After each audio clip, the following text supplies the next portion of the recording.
Me parece que ahí está, ¿verdad? Sí, perfecto. Bueno, buenas tardes a todos. Vamos a dar inicio a esta mesa para continuar con las actividades del quinto Congreso de Ciencia Forense y vamos a dar paso a esta mesa de trabajos libres. Yo soy la maestra Chantal Loa Sanz y estaré moderando la mesa que lleva por título Criminalística. Para esto voy a hacer referencia o citar al doctor José Antonio Lorente, quien aperturó el Congreso con una excelente charla sobre DNA y tráfico de personas, y él hizo una mención específica acerca de la criminalística y enfatizó que en esta área, en el área de la criminalística, todo suma, haciendo así referencia pues a la convergencia de los diferentes puntos de vista desde cada especialidad o de las diferentes áreas de la ciencia forense que contribuyen a la investigación y esclarecimiento de un hecho. Es así como en la presente sesión pues estaremos escuchando acerca de desarrollos, investigaciones, proyectos sobre diferentes áreas que buscan aportar al ámbito forense. Vamos a seguir la secuencia que tiene, el orden que tiene la mesa, que ustedes ya pudieron consultar en la información del Congreso. Y les pido por favor que puedan compartirnos sus dudas a través del chat para que podamos hacer la lectura de ellas con los ponentes que van a estar el día de hoy y que podamos charlar un poco, profundizar un poco sobre sus dudas y atenderlas. Esto lo haremos al finalizar las intervenciones, aunque si hay alguna duda específica, pues podemos tratarla en ese momento. Para dar inicio, le voy a ceder la palabra al doctor Vicente Torres, quien es académico de la licenciatura en Ciencia Forense y nos va a compartir el tema Reconstrucción virtual de caída lateral de peatón impulsado por empellón de automotor. Muchas gracias, Vicente, te cedo la palabra. Muchas gracias, Chantal. Espero que puedan ver mi pantalla. Sí, sí, la vemos bien. Bueno, muchísimas gracias. Bueno, pues la idea de esto pues es que sea una charla pues un poco corta, pero espero que sea sustancial. Entonces, como bien dijo Chantal, pues la idea es que hablemos de criminalística, aunque yo le voy a dar cierto enfoque hacia el lado que tiene que ver con mi especialidad, que sería la física. Primero les quiero comentar de qué caso específico se trata. Es un hombre de una estatura de 1,60 que tiene un sobrepeso, pues, su peso está alrededor de los 100 kilogramos, y es impactado a través de un empellón por una camioneta Ford Lobo. Y entonces, esta camioneta está siendo conducida a una velocidad inferida alrededor de los 15 kilómetros por hora. El hombre, al ser empujado, cae en el pavimento y presenta una fractura en el cráneo, en la parte lateral. Pero no se encuentran otros signos que muestren que existió este impacto. Entonces, podemos estarnos basándonos en las testimoniales, pero no tenemos signos tal cual de que haya existido este contacto. Entonces, lo que tenemos, pues, es que hay fractura en la parte tempoparietal, más aún en la lateral de este cráneo. Y el cráneo humano en esta sección, pues, es más frágil comparado, por ejemplo, con la frontal. Entonces, es más susceptible a que existen fracturas. De hecho, estadísticamente suceden más fracturas en la región tempoparietal que en cualquier otra región. Y esto es importante de considerar cuando estamos hablando de un caso, por ejemplo, como este específico. Desde el punto de vista de la física, estamos hablando de entonces de tal cual una colisión.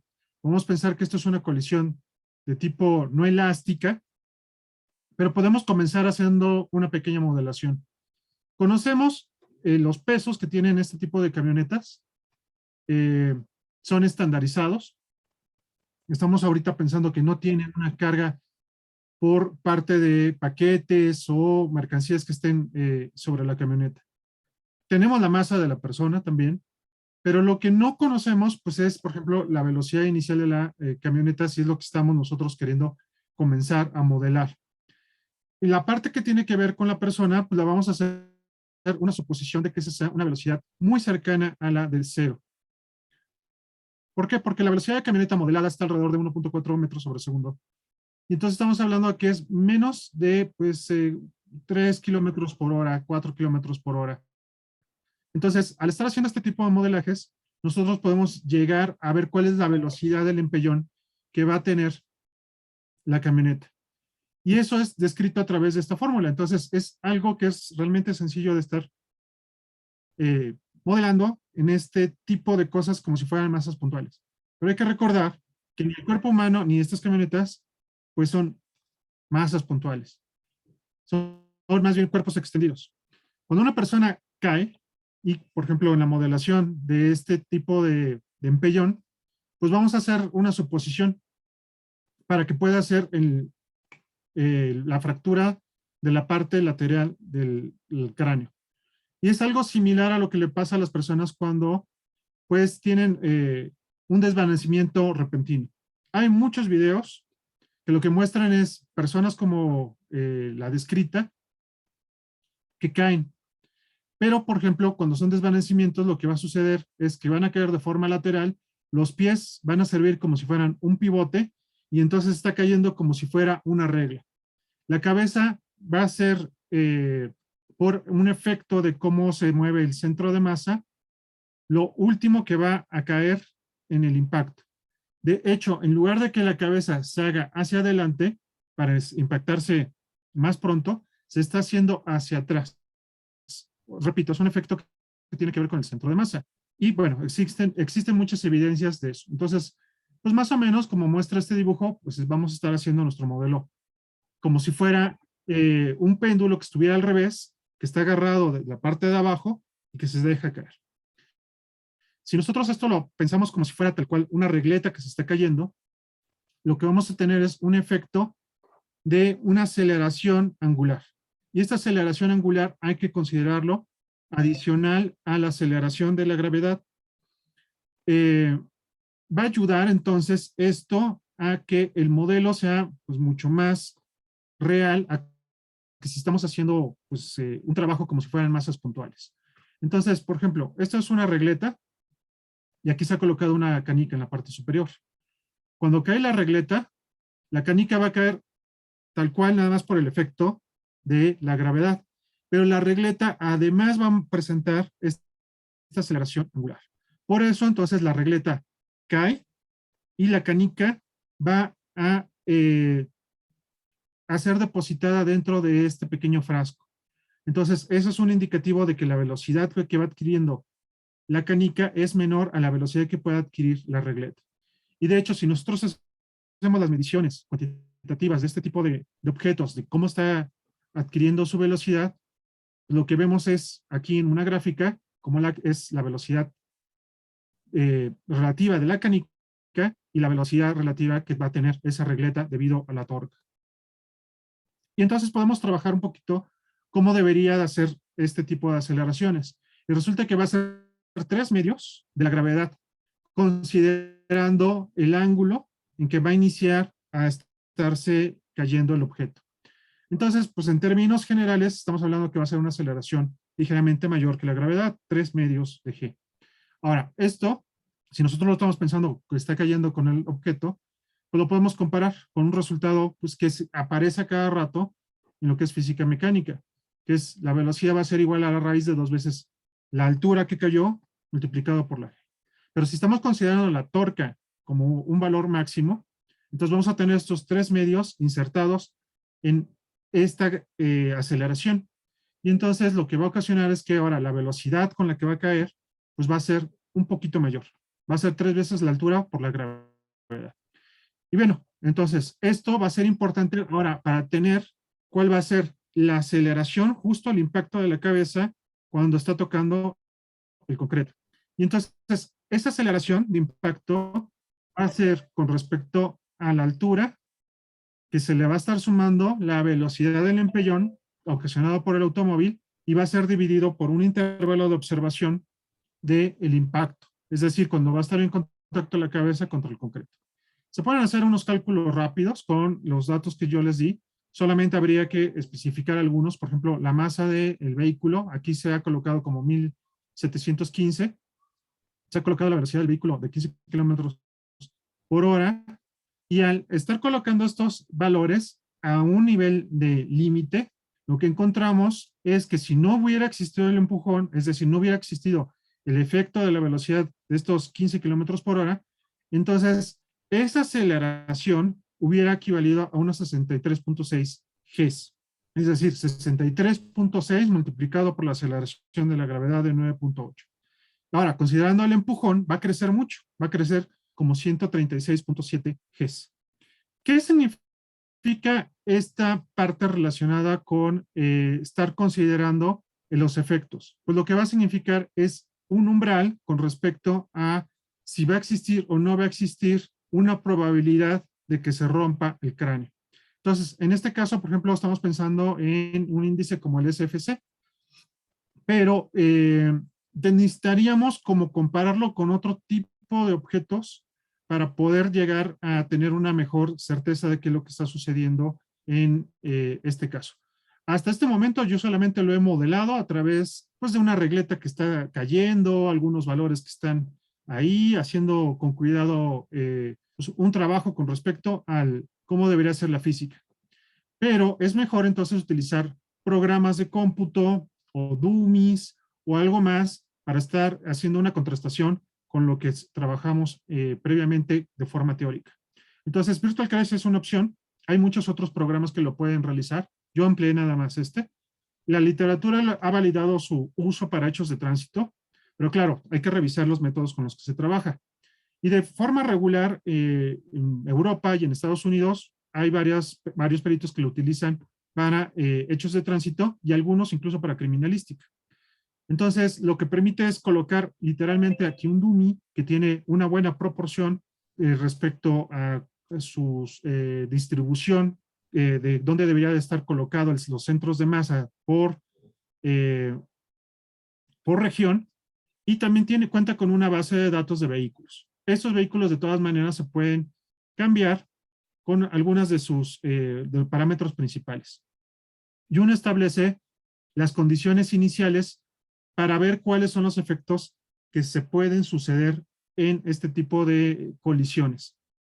Y entonces va observando poco a poco, conforme al tiempo, si puede haber una correspondencia que sea con la realidad de que realmente sucedieron los hechos como quedaron registrados en una carpeta de investigación. Entonces, es un programa fácil de utilizar, sobre todo si se tiene experiencia, por ejemplo, con algunos programas de tipo de diseño tridimensional, como puede ser Blender. Entonces, al colocarlo en el programa, uno puede ir poco a poco haciendo la secuencia en video de cómo es la caída de la persona. Esto es muy útil si lo que nosotros queremos es también una ilustración que se presente, por ejemplo, en la corte, o que sirva como para darse una idea mejor de cómo fueron los hechos. Sin embargo, también el programa lo que permite es hacer cálculos con respecto a las velocidades y las aceleraciones. Ahorita lo que ustedes están viendo sobre el eje de las X es el tiempo, sobre el eje de las Y es la velocidad. Lo que me va mostrando es cómo sería la dinámica que puede tener la cabeza conforme va pasando esta colisión. Pero lo que a mí me va a interesar con el programa, más bien va a ser esta gráfica. En el eje de las X, lo que tenemos otra vez es tiempo, y en el eje de las Y lo que vamos a tener es la aceleración. Entonces, al principio, lo que tenemos es la aceleración gravitacional de 9.8. Entonces, esta rayita que está aquí es casi 10 metros sobre segundo al cuadrado. Y lo que tenemos en la parte inferior, pues lo que me dice es que está superando los 400 metros sobre segundo al cuadrado. Entonces, es este pico el que me está diciendo que existe una gran aceleración justo por el impacto que tiene la cabeza con el concreto. Pero está siendo desarrollado en un intervalo de tiempo que es muy, muy pequeño. Estamos hablando de alrededor de 0.01 segundos. Entonces, ese es el tiempo en que impacta el cráneo. Por supuesto que vamos a tener rebotes, vamos a tener unos cuantos picos más con respecto a la variación que tiene el golpe con respecto a las variables de aceleración y de tiempo. Y entonces, aquí se pueden utilizar otros índices. Ya les había mostrado uno previo. Uno en particular, que es muy socorrido por la parte forense, pues es este que es el criterio de herida de la cabeza. Considera la aceleración, se debe de integrar en un intervalo de tiempo de observación y después, pues es elevado a 2.5. Este valor fue obtenido de forma histórica por estudios previos empíricos de tipo de accidentes que pueden suceder en hechos de tránsito. Se considera el máximo y otra vez se multiplica por el intervalo de observación. Tiene sus detalles, el Head Injury Criterion, pero pues al momento pues es algo que utilicé. Y pues lo que va apareciendo entonces de nuestras curvas de aceleración pues son nuestros puntos. Y lo que trata de hacer este criterio pues es que se pueda tener de una forma que sea mucho más entendible. Es decir, todo lo que sea el pico por abajo de él va a ser integrado y vamos a tener el equivalente de una caja. Esa caja numéricamente lo que va representándonos va a ser un número. Ese número lo vamos a poner en este eje de las X y después lo que hacemos es una proyección de probabilidades, otra vez con datos que son empíricos, de qué puede ser lo más probable que suceda cuando somos sometidos a este tipo de aceleraciones repentinas en un choque. Y entonces, para este valor en particular, lo que vamos a tener es otra vez estos valores de umbral con respecto a que puede ser fatal o que vamos a tener las fracturas de cráneo y vamos a estar comprometiendo la vida de una persona. Entonces, por supuesto, podemos tener también heridas menores que podrían ser escoriaciones, que serían marcas visibles al revisar el cuerpo. Entonces, lo que nos está diciendo todo esto es la probabilidad de que sí exista una fractura debida a un empeñón de una camioneta que tenemos estos 15 kilómetros por hora. Voy a cerrarlo aquí y lo voy a dejar así. Entonces, un empujón de un auto sí puede en ciertas circunstancias, estamos hablando de pivote, estamos hablando de una velocidad mínima, estamos hablando de particularidades. Sí puede aumentar la probabilidad de fractura craneal. Entonces, sí puede ser un hecho tal cual de que exista esta herida y puede llegar a ser fatal, como sí sucedió en el caso que estoy documentando. Los modelos físicos son indicativos y pueden estar guiando estos trabajos y son muy útiles para la parte de las carpetas de investigación. Sin embargo, pues se tienen que contrastar, se tienen que revisar, no solamente de la parte teórica, sino con algún otro medio. Entonces, sirven finalmente para reforzar o para corregir a ese modelo inicial y son necesarias, si yo lo dejaría en que incluso deberían de ser obligatorios, el uso de diferentes tipos de modelos para poder llegar a una conclusión desde el punto de vista científico. Entonces, yo aquí lo detengo y pues les doy las gracias por su atención y pues estoy dispuesto a responder sus preguntas. En este momento dejo de compartir pantalla. Muchas gracias, Vicente. Reitero la invitación que hace ahorita el doctor Vicente Torres para plasmar sus dudas, sus preguntas con respecto a las exposiciones que vamos revisando. Ahorita fue bastante concreta la explicación, muy rápido, pero nos dejaste ver pues una serie de ejercicios que se estuvieron haciendo probando diferentes circunstancias, diferentes factores, diferentes criterios incluso que pueden robustecer, como dices, de una forma modelándolo con diferentes criterios para poder robustecer ya entonces un resultado, ¿no? O sea, evidentemente, como mencionas, habrá que comprobar la parte del modelo teórico, pero finalmente esto puede complementar la explicación para darle el sustento a la causa que ha originado algún hecho, que en este caso sería esta herida, ¿no? Muchas gracias, Vicente. Los invito entonces a externar sus comentarios, dudas. Y mientras eso sucede, vamos a dar paso entonces a la siguiente plática, a la siguiente exposición que nos va a compartir Martín Oneto Balzano, que él viene del instituto, bueno, se presenta del Instituto Balseiro, del Centro Atómico de Bariloche, y nos trae el tema Unificación de Bases de Datos de GSR, un proyecto en curso. Bienvenido, Martín. Gracias. Muchas gracias, Chantal. Bueno, yo me presento, soy Martín Neto, soy físico, estoy haciendo el doctorado en física bajo la dirección de Willy Peregliasco en el Centro Atómico de Bariloche. Nuestro grupo consiste esencialmente por Willy Pregliasco, Natalia Piuno, que es una bióloga que trabaja en entomología forense, y de mi parte yo estoy haciendo estadística de residuos de disparo. Nuestro grupo esencialmente lo que quiere hacer es analizar distintas técnicas forenses desde el punto de vista de la metodología y tratar de caracterizar cuantitativamente las certezas de cada técnica para poder contemplar los rangos de validez donde que tiene cada una. Nosotros estamos en Bariloche, en el Centro Atómico de Bariloche, que depende de la Comisión Nacional de Energía Atómica, en donde también está el Instituto Balseiro, y gran parte de nuestra investigación está fomentada y financiada por CONICET. Entonces, para hablarles un poco de un proyecto que estamos haciendo, les quiero contar qué son los residuos de disparo.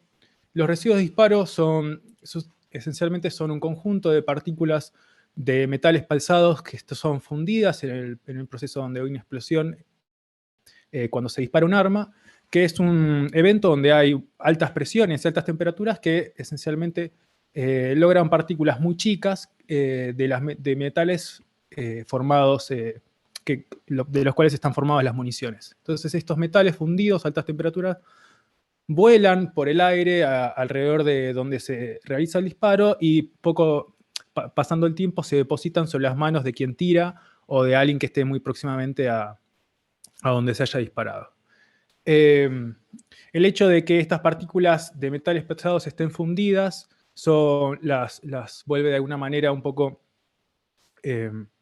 características de este tipo de fenómeno, dado que las partículas con metales pesados que tengan esos elementos fundidos no son presentes habitualmente en la naturaleza, por lo tanto se consideran como evidencia de que alguien haya disparado o haya estado en un contexto en un disparo. A lo largo del tiempo hubo diferentes técnicas para reconocer este tipo de partículas con metales pesados en las manos de supuestos tiradores, pero más o menos desde hace 50 años se empezó a habilitar la técnica de microscopía electrónica para detectar este tipo de partículas sobre sospechosos, y la técnica actual consiste en el uso de cintas de carbono, que son adhesivas, las cuales se usan para ir recorriendo las palmas de algún sospechoso o algún involucrado en una causa judicial, y luego de recorrer la palma en general o el dorso de las manos, también se recorre a veces la ropa o incluso el pelo de la persona. Esas muestras se envían a analizar a un grupo de policías forenses o un centro de investigación donde se hace un análisis por microscopía electrónica. La microscopía electrónica, bueno, nace ya a mediados del siglo pasado, pero se empieza a utilizar en este rubro a mediados de los 70, y a finales de los 80 y principios de los 90 se empezó a utilizar sistemas automáticos de recolección, de análisis de partículas de residuos de disparo para empezar a poder generar bases de datos y recolectar los distintos elementos que aparecen en las partículas involucradas en este tipo de causas. A lo largo del tiempo y después de recorrer mucha literatura sobre la técnica, se fueron categorizando los tipos de partículas que se relacionan con contextos en donde hubo disparos en distintos tipos. Las partículas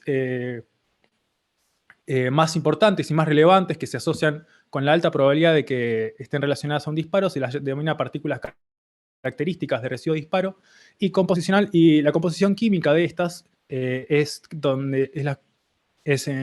son que tienen en sí mismas plomo, bario y antimonio simultáneamente.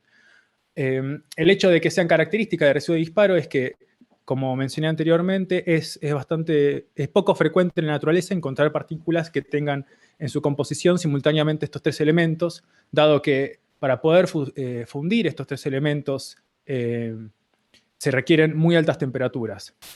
A su vez se generan otras categorías, como las partículas consistentes con residuo de disparo, que son en general combinaciones pares de estos tres elementos que mencioné. Pueden ser plomo bario, bario antimonio o plomo antimonio también, por ejemplo.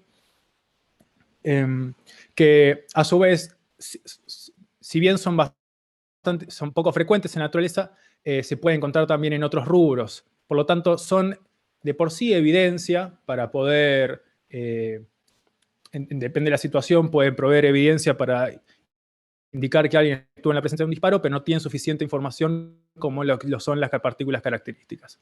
Y a su vez hay otras partículas que son las partículas que se denominan ambientales en estas categorías, que son partículas que suelen tener o componentes individuales, como puede ser plomo, bario o antimonio, también aparece el cobre y el zinc, que son elementos que están presentes en las municiones en general, o también partes de algunas componentes del arma, puede ser, por ejemplo, el hierro. Pero como estos elementos pueden encontrarse en la naturaleza o en los ambientes donde uno está habitualmente, no son tan indicativos para poder relacionarlos con el hecho de que se ha hecho el hecho de un disparo, ¿no es cierto? Entonces, dado este tipo de categorías, en general una muestra tiene alta probabilidad de haber provenido de las manos de alguien que haya disparado si tiene presencia o no de partículas características o una gran componente de partículas características o consistentes. Sin embargo, según el tipo de protocolo que se use en la jurisdicción, se generan criterios rigurosos para definir si una muestra es compatible con residuos de disparo o no, según la cantidad de partículas que se encuentren. O en tal caso, según la causa o el contexto, simplemente se reporta el número de este tipo de partículas y a partir de eso se hace una decisión pertinente. Bien, a partir de esto les quiero contar un poco el objetivo del proyecto que estamos realizando. Nuestro objetivo es empezar a capitalizar la información que se fue recopilando a partir de los análisis automáticos de los programas que se usan para analizar residuos de disparo, que se fueron utilizando a lo largo de los años en Argentina, o por lo menos en un principio en Argentina, y recopilar esta información y poder hacer una base de datos que pueda usar esta información para poder eventualmente generar nuevas categorías y discriminar nuevas variables, determinar nuevas variables para generar mejores criterios de discriminación entre tipos de muestras o incluso nuevos tipos de partículas que sean relevantes. En un comienzo, nosotros lo que tenemos que generar es un sistema que pueda categorizar y armar bases de datos con toda la información recopilada por los microscopios. A su vez, nosotros queremos proveerle un servicio a estos sistemas de microscopía de análisis forense que trabajan, y como en general no se suele hacer un relevamiento estadístico de cómo viene trabajando el microscopio y qué tipo de muestras y cuántas muestras se van analizando en cada lugar, queremos proveerle un servicio para poder hacer una descripción sobre cómo es el tiempo de procesamiento que están teniendo, cuántas muestras están llegando a lo largo del tiempo, y utilizar esta información para poder proveerles un servicio que pueda darle más sustento y más credibilidad a la hora de poder demostrar su capacidad a la hora de poder defender todos sus análisis en un juicio, ¿no es cierto? Y una vez recolectada toda esta información, una gran base de datos a lo largo de distintas regiones del país, lo que nos interesa en definitiva es poder, si bien generar distintas variables y poder determinar qué componentes químicos y qué componentes morfológicos de partículas pueden determinar si una muestra es compatible o no con residuos de disparo, también poder entender qué otros resultados podemos ver que diferencien regionalmente cada tipo de muestra. Es decir, si hay más, por ejemplo, elementos químicos de algún tipo que aparecen en ciertas regiones que en otros, por ejemplo, ¿no?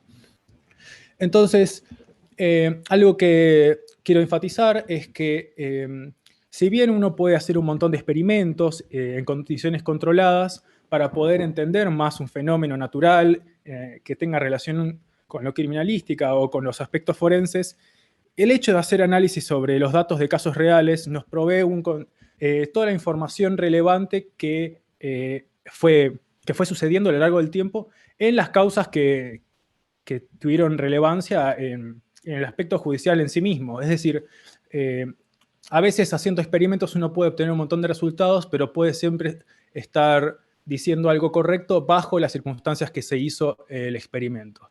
Y el hecho de hacer distintos experimentos en variables controladas quizás nunca te llega al punto de poder hacer un acercamiento a las circunstancias que uno tiene en la realidad. Entonces, para poder hacer una buena descripción de lo que uno tiene en la realidad, evidentemente quizás lo que haga falta es hacer análisis estadísticos y rigurosos sobre los datos mismos de las causas reales para poder hacer algún paso extra en hacer mejores protocolos o hacer mejores descripciones técnicas sobre la técnica de análisis, ¿no? Entonces, para eso comenzamos a hacer un paquete de programas que procese un gran conjunto de análisis de datos de residuos de disparo para cada laboratorio y que integre todos esos datos en una gran base de datos. El programa es de libre acceso y su documentación está en el link que les voy a proveer con la charla. La idea es que cada laboratorio incluso puede tomar este programa y pueda hacer su propia base de datos que no dependa del programa de Oxford Instrument, que es en general el programa más usado para análisis de residuos de disparo automático, y que pueda cada laboratorio independizarse de este software para poder hacer su propia base de datos. A continuación les quiero contar un caso de éxito del proyecto. Nosotros tuvimos la oportunidad de ir a Rosario, Santa Fe, para poder hacer un análisis de esto. Y de por sí les hicimos un análisis de cómo fueron trabajando a lo largo del tiempo que estuvieron analizando muestras de residuo de disparo con un microscopio de barrido electrónico. Si me permiten, les quiero compartir el informe. El informe está en una página web que ahora puedo compartir a través de la pantalla. Bien. No sé si ven la página de internet. El reporte general, esencialmente, lo que hace es un reporte que se genera automáticamente a partir de las muestras analizadas. Lo que muestra es el número de muestras que se fueron analizando a lo largo del tiempo, las muestras que tienen que ver con las causas que se analizan que tienen que ver con las manos de los sospechosos, el número de causas que se fue analizando y, cuántas causas fueron analizadas por cada operario del microscopio. A su vez, también en el reporte, cuenta un poco sobre la cantidad del área analizada de las muestras, que son aspectos más específicos del tipo de análisis que se hace con microscopio electrónico, pero como les comentaba antes, también hacemos un reporte sobre cómo son los tiempos promedios de adquisición sobre las muestras, cuántas muestras se fueron analizando en cada mes a lo largo del funcionamiento del microscopio, y luego hacemos una estadística básica sobre lo que vieron en las muestras analizadas. Por ejemplo, la cantidad de partículas analizadas, por ejemplo, en el caso de los 2 años de análisis que estuvo el microscopio de Rosario, fueron alrededor de 1 millón de partículas, de las cuales 90.000 fueron consistentes, 2.000 fueron características. También se puede ver que el número de muestras con partículas características fue de 300. Estas eran las partículas que tenían más evidencia para poder decir si una muestra era compatible o no con residuos de disparo. Otras variables que les proveemos para el análisis es, por ejemplo, una descripción morfológica de las partículas que se ven, y discriminadas por las categorías que mencioné antes. Y después la proporción de partículas consistentes o según ambientales y otro tipo de estadísticos básicos que pueden ser relevantes. A su vez también presentamos, por ejemplo, unos histogramas que presentan la cantidad de partículas con otros tipos de composiciones que se ven sobre las muestras. Idealmente esto es un resultado que después, como les comentaba antes, creemos que va a variar a lo largo de distintas regiones del país o eventualmente de distintas partes de Latinoamérica, y uno podría eventualmente clusterizar y ver qué tipo de muestras aparecen en cada región y poder tener un entendimiento mayor sobre el tipo de residuo de disparo que uno espera encontrarse en cada zona. Vuelvo a la presentación.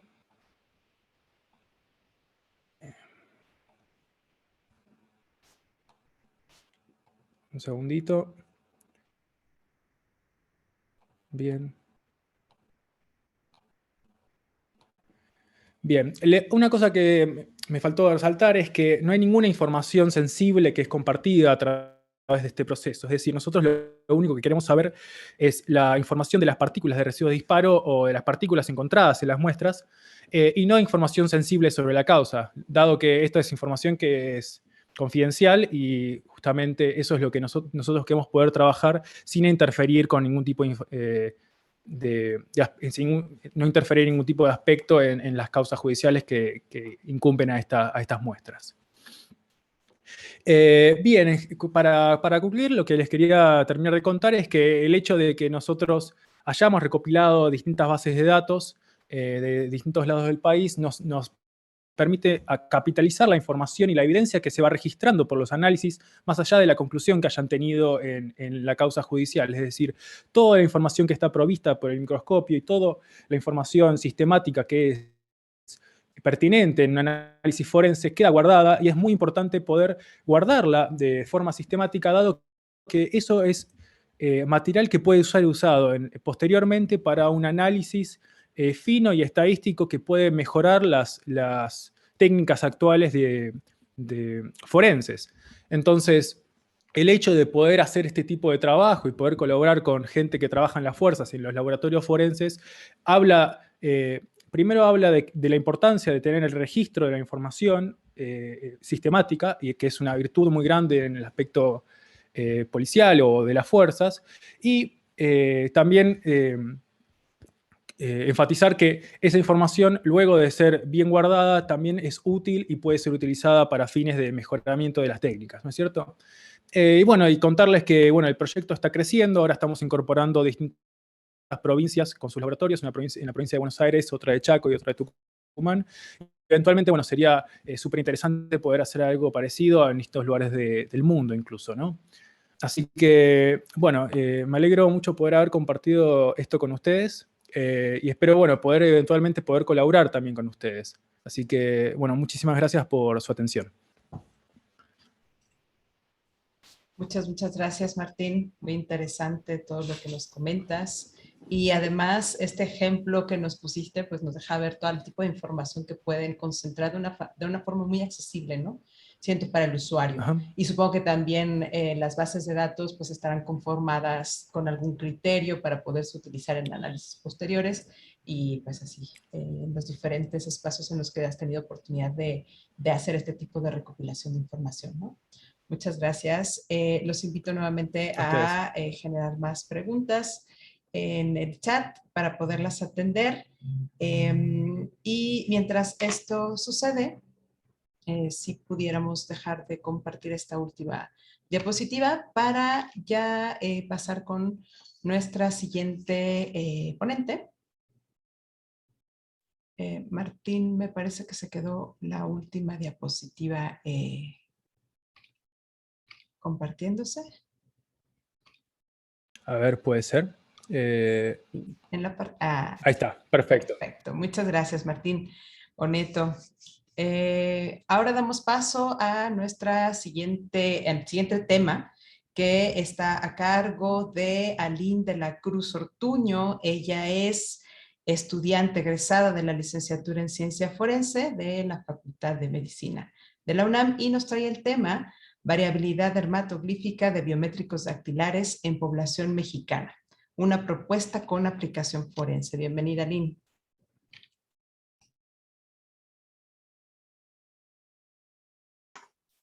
Buenas tardes, ¿se ve bien mi presentación? Sí, ¿verdad? Sí, se ve bien. Muy bien. Buena tarde a todos. Mi nombre es Aline de la Cruz. Soy egresada de la quinta generación de la licenciatura en Ciencia Forense y actualmente me encuentro realizando mi servicio social en la Fiscalía General de la República en la Coordinación de Servicios Periciales y específicamente en el Departamento de Criminalística. El día de hoy les voy a presentar parte de la investigación que estoy realizando con motivo de titulación en conjunto con la maestra Chantal Sainz, quien es directora de las líneas de investigación en materia de dactiloscopía en el Laboratorio de Antropología y Odontología Forense, el AOF, de la UNAM, y con quien es un gusto compartir mesa el día de hoy. Este trabajo, como ya lo mencionó, lleva por nombre la variabilidad dermatológica para aplicación forense. Quisiera comenzar, ¿me escuchan? Sí, sí te escuchamos. Se trabó un poco, pero ya te escuchamos bien. Un poco, ¿verdad? Ok. Quisiera comenzar hablando sobre los componentes de la huella dactilar. Ay.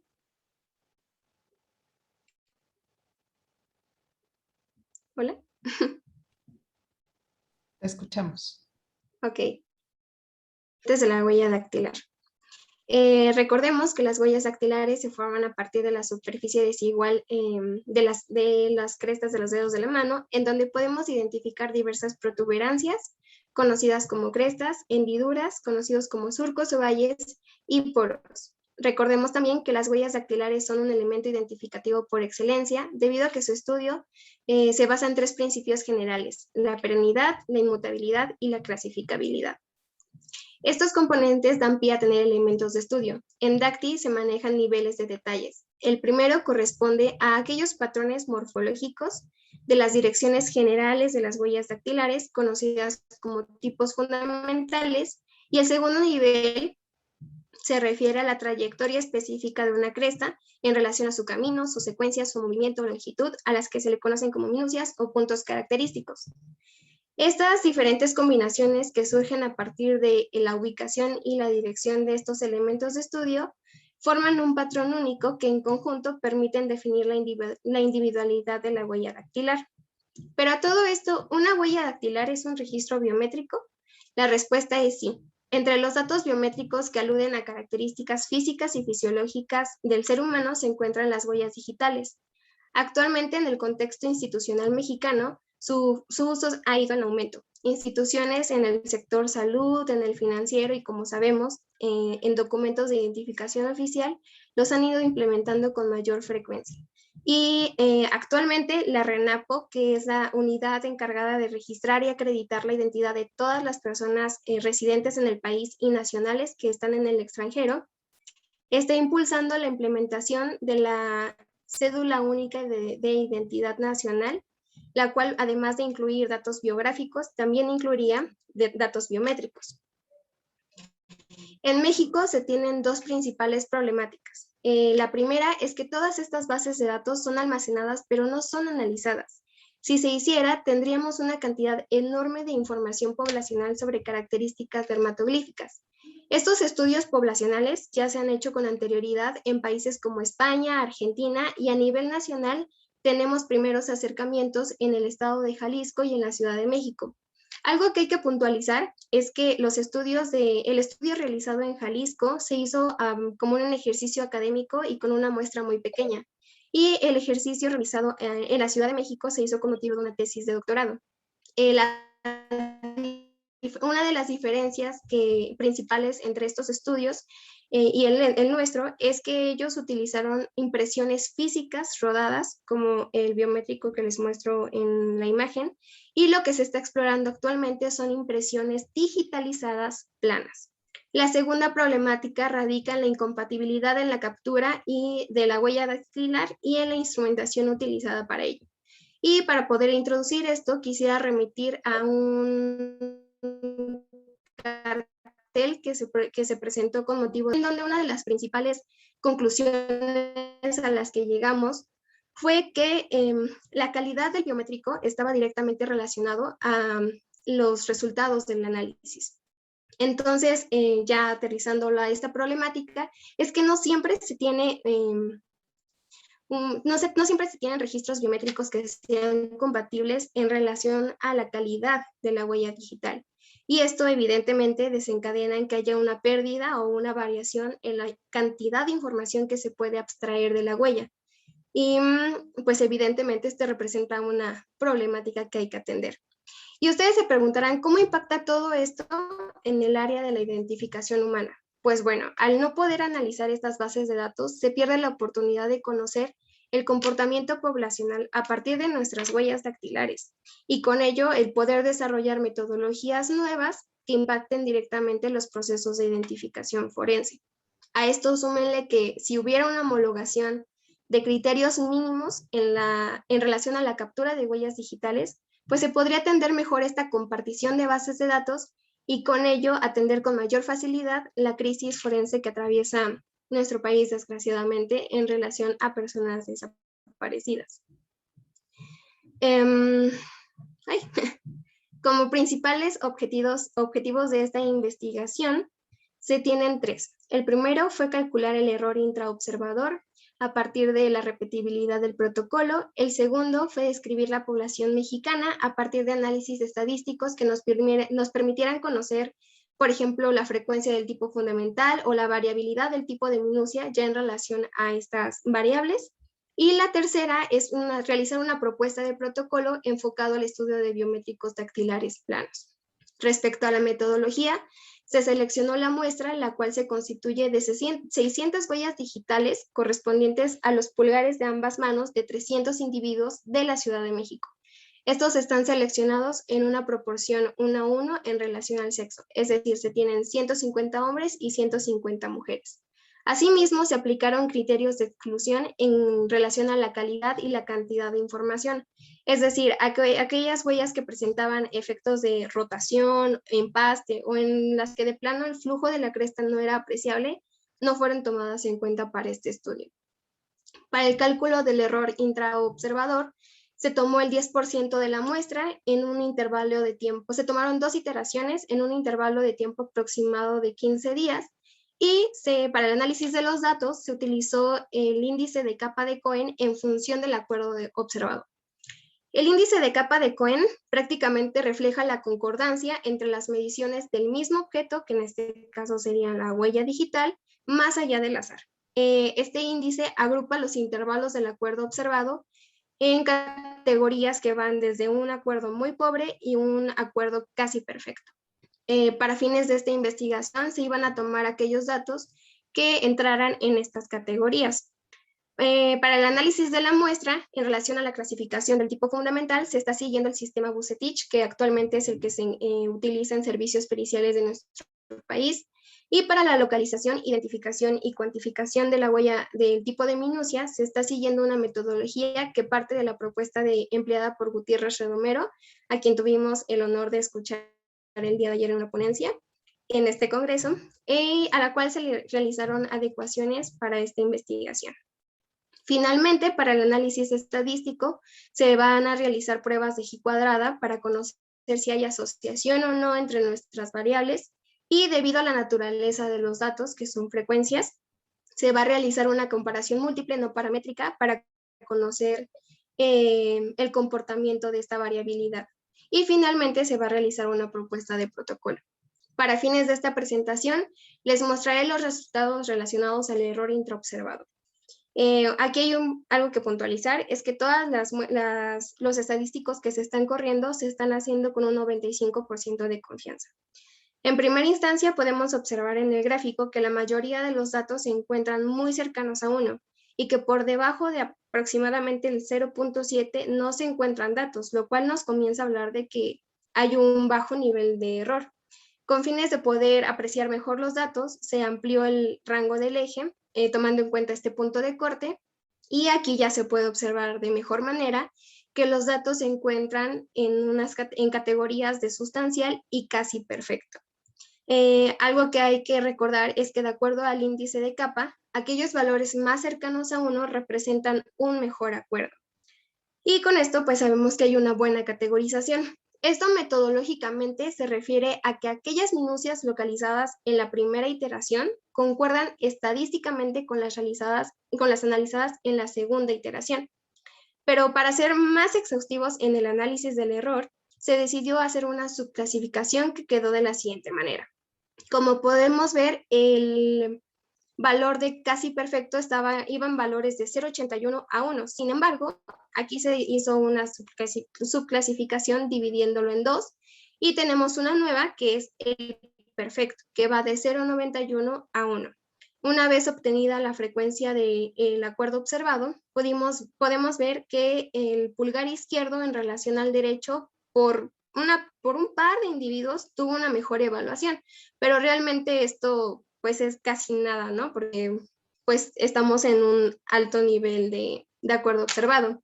Y ya en general, el 95% de las muestras está en una categorización de casi perfecto, tomando en cuenta que como mínimo el 50% está en valores de 0.91 a 1, lo cual nos habla de un muy bajo nivel de error.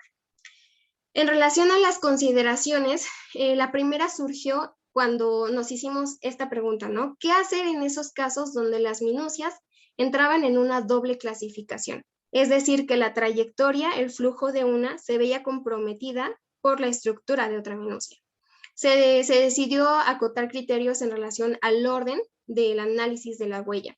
La segunda consideración surge a partir de aquellas minucias que pudieran representar dificultad al momento de identificarlas o de clasificarlas. Por ejemplo, el punto, el islote y la cortada. Para lo cual se decidieron establecer parámetros métricos para su clasificación que ya se encuentran reportados en bibliografía científica. La tercera consideración corresponde a que no encontramos que siempre se cumpla esta regla, ¿no? De el sistema central biométrico, que correspondería a la circunferencia del dactilograma, no siempre hay una correlación directa con la región nuclear de la huella. Muchas veces encontramos que estaban parcialmente adentro de la circunferencia o sí concordaba o a veces de plano no. Entonces, para fines de interpretación ya general de los datos, es pertinente poder hacer esta aclaración. Y finalmente, como sabemos, cualquier característica que permita atribuir la individualidad de una persona, pues es pertinente, ¿no? Y una de ellas es las cicatrices. Y en Dacti también hay presentes y vimos que era algo muy frecuente en nuestra muestra. A manera de conclusión y perspectivas. Bueno, en relación al error intraobservador, pues como pudimos observar, se tiene un bajo nivel de error. ¿Esto qué nos dice? Que el protocolo, la metodología que se está utilizando, así como está, sí es útil en relación a la repetibilidad de los resultados para el análisis de biométricos. Sin embargo, como también pudimos ver, es necesario realizar adecuaciones para el tratamiento de una muestra en biométricos planos. A manera de perspectiva, los resultados finales de esta investigación van a permitir caracterizar la muestra de población mexicana que tenemos, a partir de conocer la disimilitud o la similitud entre nuestras variables. Y ustedes se preguntarán, ¿para qué quieres conocer cómo se comporta la población? Pues bueno, en la identificación, comenzar a generar patrones básicos de referencia sirve para poder darle un peso poblacional, por ejemplo, aquellos resultados de las confrontas 1 a 1. Recordemos que lo que se hace aquí en México es de a partir de una serie de candidatos, el experto en la materia es quien termina haciendo la confronta 1 a 1. Entonces, el poder robustecer ese tipo de confrontas 1 a 1, que en realidad sean la comparación de uno con una base de referencia que además es de población mexicana, pues evidentemente va a dar resultados mucho más confiables de los que ya se tienen. Aunado a que también los resultados de esta investigación pueden ser el precedente de nuevas líneas. Es decir, ya al tener información poblacional, nos puede dar pauta al uso de, por ejemplo, el porcentaje de verosimilitud o el LR, como también lo conocen, y con ello ya podríamos empezar a hablar de niveles de probabilidad en los resultados. Aunado a que también el área de antropología virtual y morfometría geométrica puede ser muy explotable en esta parte. Y finalmente, el protocolo adaptado tiene la finalidad de contribuir a la generación de instrumentos validados que permitan coadyuvar en el análisis de huellas digitales, desde el establecimiento de criterios que permitan homologar parámetros institucionales hasta la creación de nuevas propuestas basadas en evidencia que permitan asistir al experto en dactiloscopía en contextos ya de identificación forense reales. Por mi parte sería todo. Cualquier duda con mucho gusto y muchas gracias por el espacio. Muchas gracias, Aline. Hemos dado un pequeño recorrido, pero con bastante profundidad sobre ciertos aspectos que son muy importantes para la identificación basada a partir de este tipo de biométricos específicos que haces referencia. Muchas gracias. Vamos a continuar con nuestro siguiente tema, que en este caso tenemos la participación de Luis Fernando Cuevas Remigio, que ahora nos va a compartir información sobre el tema de una nueva aproximación a la construcción de los retratos compuestos. Muchas gracias, Luis. No sé si quieras compartir. Sí, claro, permítanme. No sé si ya están viendo mi pantalla. Sí, sí vemos tu pantalla, solo que no está en modalidad presentación. En un momento.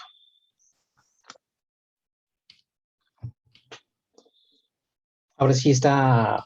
Ahora la vemos en presentación. Gracias, Luis. Te cedo la palabra. Muy bien, muchas gracias.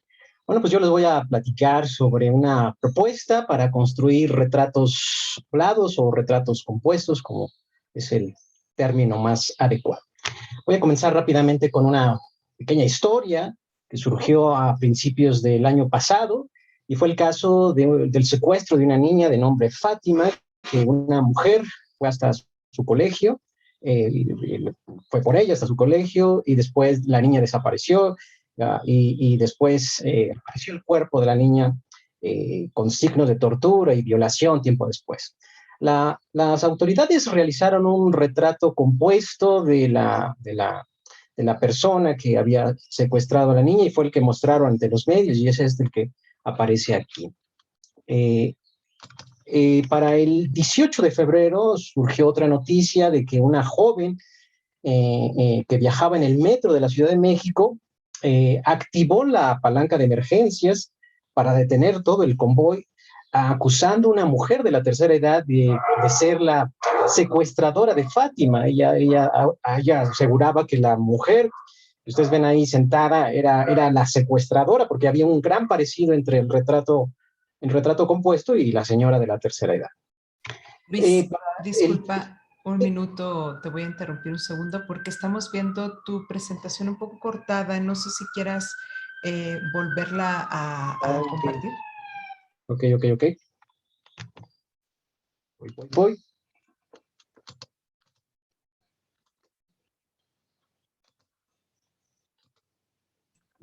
¿Ahora sí se ve bien? Ahora está cargando, un segundo. Ahora sí la vemos completa, sí. Perfecto. Entonces les comentaba que pues hubo una situación en el metro de la Ciudad de México. Una joven confundió a una señora de la tercera edad con la secuestradora de Fátima, asegurando que había un gran parecido entre el retrato compuesto que había realizado la fiscalía y la mujer de la tercera edad que aparecía o que iba también en el metro.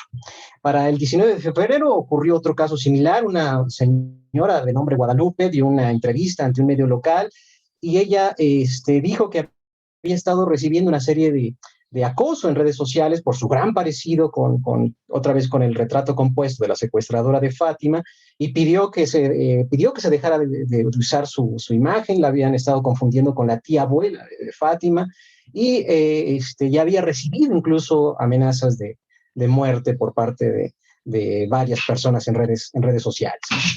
Ese mismo día, el 19 de febrero, pero en la noche surgió la noticia de que atraparon a secuestradores, los secuestradores de la niña Fátima, y lo que reportaron los medios y diferentes usuarios en redes sociales fue que pues no había ningún parecido entre el retrato hablado de la secuestradora y la imagen, la imagen de la persona detenida. Muchos cuestionaron que pues no había ningún parecido entre ellos. Al día siguiente, la fiscalía, las autoridades ofrecieron una rueda de prensa y ahí pues insistieron que sí había un parecido entre la detenida y el retrato hablado de la persona, el retrato hablado que se la sin embargo, algunas personas insistieron que había incluso una diferencia de hasta 10 años entre el retrato hablado y la fotografía de la persona detenida. Y esto es lo común, ¿no? El retrato hablado, el retrato compuesto es la técnica quizás más subjetiva de las ciencias forenses, pero al mismo tiempo es la más publicitada, la que más resuena en diferentes medios. Y muchas organizaciones de derechos humanos como Innocence Project y otras, pues advierten de que pues es un peligro, en realidad, el retrato compuesto tal y como se realiza a la fecha, ¿no? Han encontrado estas organizaciones que se encargan de ayudar a personas que han sido acusadas injustamente, han encontrado que incluso el 30% de las condenas erróneas están basadas en un retrato hablado, ¿no? Y sugieren o han exigido, han estado iniciando un movimiento para que se deseche el retrato hablado como técnica pericial, ¿no? No consideran que es peligroso, dado este elevado porcentaje de condenas erróneos basados en el retrato compuesto, por lo menos en Estados Unidos. ¿Cuál es el problema con el retrato compuesto? El problema es que no se ajusta a los procesos de reconocimiento facial humano. Esta anécdota, este caso que les comenté anteriormente, eso ya se sabe desde hace mucho tiempo en la investigación sobre memoria de testigos, sobre psicología del testimonio. El retrato hablado, tal y como se elabora en el momento, con estas técnicas actuales, pues es muy poco el nivel de reconocimiento que se puede obtener. Hay algunos estudios que indican que entre el 10 y máximo el 20% es lo que se puede reconocer una persona a partir del retrato compuesto. El problema, insisto, es que la forma en que se elabora el retrato compuesto no se ajusta a los procesos de percepción facial humana. Uno de los fundamentos de la percepción facial es que nosotros percibimos el rostro como un todo, no por partes individuales, sino nosotros observamos un rostro. Y una de las pruebas, una de las maneras que tienen los investigadores de señalar esto es a través de este fenómeno. La razón de que estén colocados inversamente estos rostros es completamente normal, o sea, fue intencional. Si ustedes observan estos dos rostros, pues nos parecen que son completamente iguales, no hay nada que se distinga entre ellos. Sin embargo, cuando se colocan en posición vertical, en su posición correcta, podemos ver que uno de ellos tiene un aspecto grotesco, tiene los ojos y la boca volteada, pero cuando lo percibimos de manera invertida, nuestra manera de percibir esos rostros no nos indica que haya ninguna alteración. Simplemente, o solo cuando lo observamos de manera normal, como observamos comúnmente los rostros, nos podemos percatar de esta aberración de uno de ellos. Este es un fenómeno, una demostración de que nosotros percibimos los rostros como un todo, como no vemos conjuntos aislados de ojos, nariz y boca, sino vemos un conjunto global de rostros. Otras investigaciones, por ejemplo, han mostrado que para reconocer un rasgo, por ejemplo, una nariz de un rostro que se aprendió previamente, es mucho mejor si esa nariz está inmersa en el contexto de un rostro completo que de manera aislada, ¿no? Algunos experimentos han utilizado, o se les han pedido, como este que les muestro aquí, les han pedido a un grupo de participantes que se aprendan una serie de rostros y después les piden que reconozcan ciertos rasgos, por ejemplo, una nariz, pero esa nariz la pueden presentar de manera aislada o en el contexto de un rostro completo, y lo que encuentran o lo que arrojan los resultados es que cuando se coloca la nariz dentro de un rostro completo es más fácil la identificación que de manera aislada. Y esto es pues una demostración más de que nosotros percibimos los rostros como un todo y no por partes individuales. La aproximación que nosotros proponemos se basa en dos fundamentos. La primera de ellas es que la construcción de estos retratos compuestos debe ser a través de rostros completos, es decir, ser precisamente como ustedes observan en el video, no tiene que ser por rasgos individuales, porque nosotros no reconocemos los rostros de esa manera, ¿no? Nosotros vemos un rostro, no vemos partes individuales. Entonces, el primer punto de nuestra aproximación es que la construcción de los retratos compuestos tiene que ser con rostros completos. La otra es que la construcción de los retratos hablados, que es así como típicamente se conoce el asunto, es que se debe excluir la parte verbal o la descripción verbal del retrato hablado. Es decir, quitar la parte hablada del retrato hablado. Entre otras razones, porque describir un rostro es una tarea complicada, es una tarea difícil. Pocas personas tienen la capacidad de describir la forma, el tamaño, la geometría de los diferentes rasgos faciales. Y otra cuestión es porque se ha encontrado que la descripción verbal de un rostro que se observó previamente, que se observó también brevemente, pues puede afectar, puede contaminar el recuerdo de ese rostro. Hay una especie de interferencia entre la descripción verbal y la imagen mental que se tenga del rostro. Un fenómeno que se denomina en la literatura como ensombrecimiento verbal. Y otra cuestión es que también la descripción verbal está muy asociada al nivel escolar, ¿no? Las personas con mayor escolaridad tienen una mayor habilidad verbal y una mayor capacidad para describir un rostro. ¿cuál es nuestra aproximación o qué es lo que hemos estado haciendo? Nosotros hemos estado diseñando una red neuronal artificial. Esta red neuronal toma los rasgos de un catálogo que se utiliza en México, que se llama catálogo Caramex, que es un catálogo de rasgos faciales basados en la población mexicana. Esta red neuronal toma esos diferentes rasgos como formas de cara, ojos, nariz, boca, y los ensambla en un rostro completo. Es decir, a diferencia de lo que ustedes observaron en el video anterior, esta red neuronal lo hace de manera automática. No hay una persona que lo construya, sino esta red lo puede construir rápidamente y nosotros hemos podido construir hasta 30,000 rostros. Es decir, esta red aplica fuerza bruta y recupera estos diferentes rasgos, los ensambla y puede mostrar diferentes tipos de rostros a través de combinar diferentes rasgos. Una de las características de la red neuronal es que tiene la capacidad de aprender. Lo que ustedes observan aquí es que en los primeros ciclos de aprendizaje, los primeros ensayos de esta red neuronal, los rostros eran desproporcionados, los rasgos eran inhumanos, no era posible identificar ningún rostro verdaderamente humano en los primeros ciclos de aprendizaje de esta red. Esta red se fue mejorando, se fueron aplicando una serie de filtros para difuminar los diferentes rasgos, y en los últimos ciclos de aprendizaje que ha estado aprendiendo la red, los rostros son cada vez mucho más precisos, mucho más humanos, y sobre todo nosotros estamos delimitando ese crecimiento a partir de una investigación que se llama La cara del mexicano, donde podemos determinar los límites o podemos señalarle a la red cuáles son los límites, digamos, para que no ponga unos ojos sobredimensionados, una nariz sobredimensionados, etcétera, etcétera, etcétera.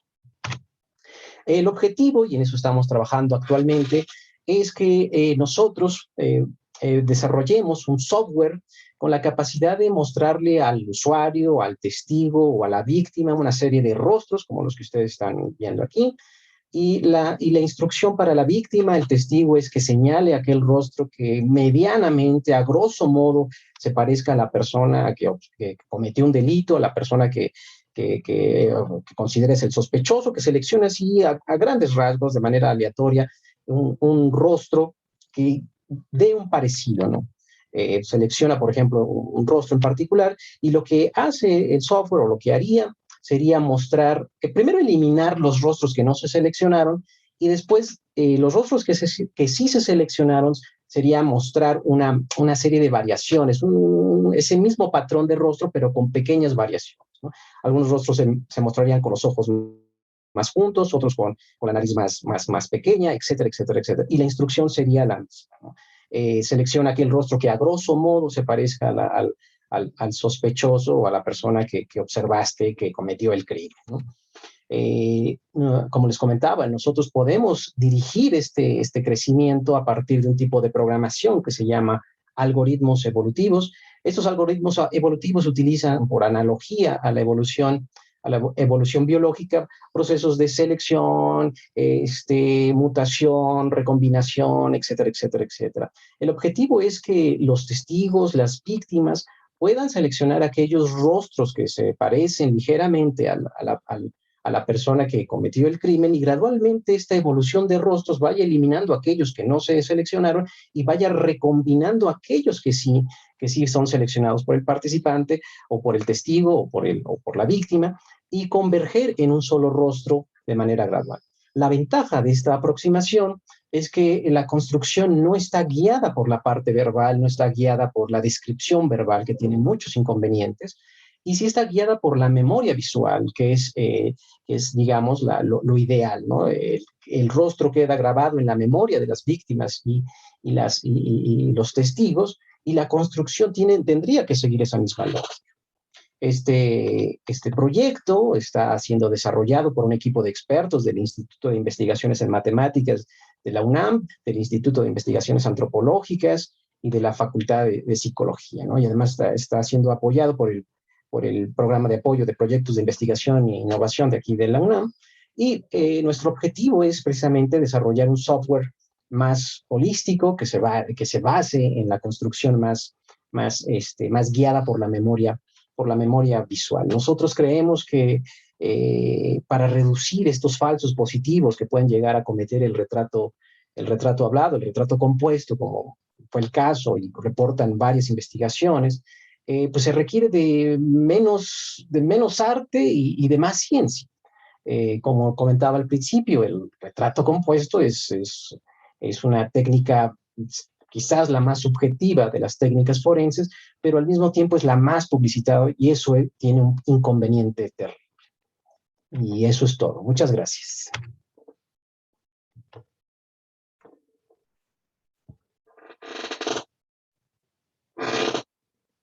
Luis Cuevas, muchas gracias por la presentación. No sé si gustas dejar de compartir y para que podamos dar paso ahora sí a la serie de preguntas que tengo por aquí ya un par que se han elaborado a lo largo de las pláticas que hemos tenido. Muy interesante, por cierto, toda la forma más, digamos que automatizada para poder hacer esta reconstrucción que mencionas, esta construcción de retratos compuestos. Bueno, a mí me surgen algunas dudas, pero voy a dar primero lectura a las preguntas que tenemos. Han recibido varias felicitaciones aquí en el chat. Si gustan los ponentes, si quisieran abrir sus cámaras para poder hacer un poquito, interactuar un poco más, ¿no? No sé si ya estamos sin compartir o todavía vemos un fondo negro. Perdón, yo ya me salí, no sé qué pasa, ya dejé de compartir. Sí, entonces ya nos vemos completo, creo que sí, ¿no? Igual a los asistentes, si gustan abrir sus cámaras también, con todo gusto para hacer un poco más interactiva esta plática, ¿no? Una pregunta que hicieron al principio, y esta sería para la primera presentación, que iría dirigido para el doctor Vicente Torres. Pregunta Willy Pregliasco si hay algunas huellas de impacto en el vehículo, en el modelo que nos estaba comentando, que nos expuso. Y dice, muchas veces la información que ayuda a confirmar la reconstrucción suelen ser las marcas en el vehículo, los vidrios rotos en el piso, la proyección de los zapatos. A relativamente baja velocidad el calzado suele salir despedido bastante lejos, sobre todo en los impactos desde atrás. Sí, gracias Chantal y gracias a Willy. Sí, estuvimos platicando un poquito en el chat. Pues lamentablemente en esta carpeta de investigación, como en muchas otras, pues solo contamos con las testimoniales. Lo que sucede es esto. En varios accidentes, en varios hechos, pues no son del todo consignados en la carpeta de investigación, porque lo que encontramos son personas heridas, no fallecidas. Entonces, estas personas que son heridas, pues tienen que ir directamente al hospital, son atendidas por paramédicos. El primer respondiente podría, pues, hacer una pequeña documentación de algunos hechos, pero no lo realiza.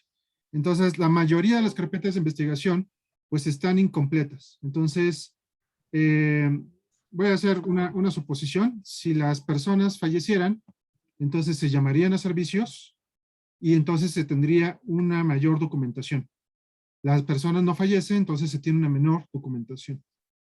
No debería de ser así, pero bueno, es algo que observamos en muchas carpetas de investigación y este es uno de esos casos. Efectivamente, los zapatos pueden, pues por un efecto de inercia, pues pueden perderse el calzado, pero pues no está consignado en esta carpeta de investigación. Perfecto. Muchas gracias, Vicente. No sé si con esto queda atendido, supongo, complementa la idea, ¿no? De robustecer con mayor cantidad de información, pero finalmente trabajamos con lo que se tiene, ¿no? Y a partir de ahí es que tenemos que poder proporcionar un poco más de validez o soporte al resultado que se está, pues está obteniendo. Muchas gracias, Vicente. Doctor Pregliasco, no sé si quiera comentar algo más al respecto o continuamos entonces con la siguiente pregunta que tenemos aquí en el chat, que es nuevamente del doctor Pregliasco y nos pregunta, bueno, felicita la presentación, en este caso es entiendo, sí, ¿verdad? La presentación de Aline, que pregunta si conocemos algunos valores de LR típicos en una identificación de este tipo. Muchas gracias por las felicitaciones. Respondiendo a la pregunta específica, podría decir que depende. Depende de la información analizada. Por ejemplo, en DACTI se han realizado estudios del LR en relación al sexo, en donde se parten de las premisas de si el donante es hombre o si el donante es mujer. El dato específico no lo tengo. Si gusta, podría compartirme algún medio de contacto en donde le pueda hacer llegar artículos de esta índole para que ampliar en el tema. Y otras premisas que se podrían manejar es si el donante que produjo la huella dubitada, si el donante produjo la huella dubitada o si otra persona, excepto el donante, produjo la huella. Sin embargo, el alcance de esta tesis es justo tener datos poblacionales que ya nos permitan hacer el uso de este tipo de recursos para poder estimar la probabilidad en poblaciones específicas, ¿no? En este caso serían de población mexicana. No sé si queda clara la duda.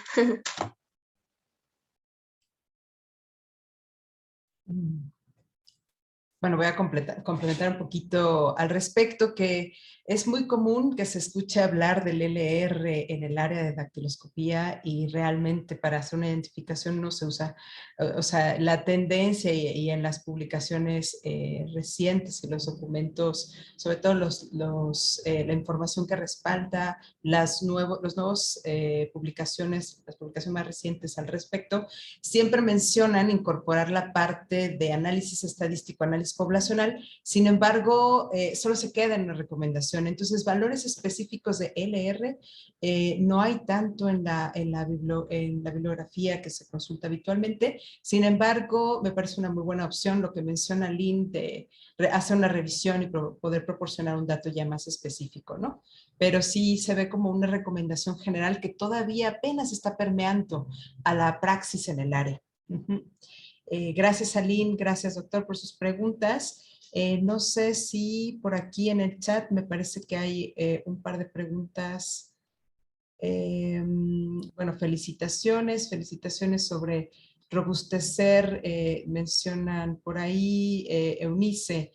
Sin duda alguna, el robustecer la información en población mexicana ayudará de forma significativa a las futuras investigaciones.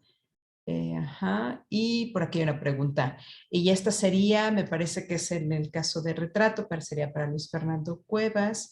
El retrato que estamos viendo es o fue elaborado por el programa Caramex, el cual está formado por fotografías y fue diseñado por la UNAM. Para elaborarlo es bajo la percepción o recuerdo de las características fisionómicas descriptivas que aportan las personas que vieron al victimario. Esa persona que escribe el victimario es la que da los detalles o las aproximaciones al rostro del victimario. Bueno, es un comentario más que una pregunta, pero de aquí podría derivar una pregunta que a mí me surgió justo ahora que estábamos escuchando tu exposición, Luis Fernando.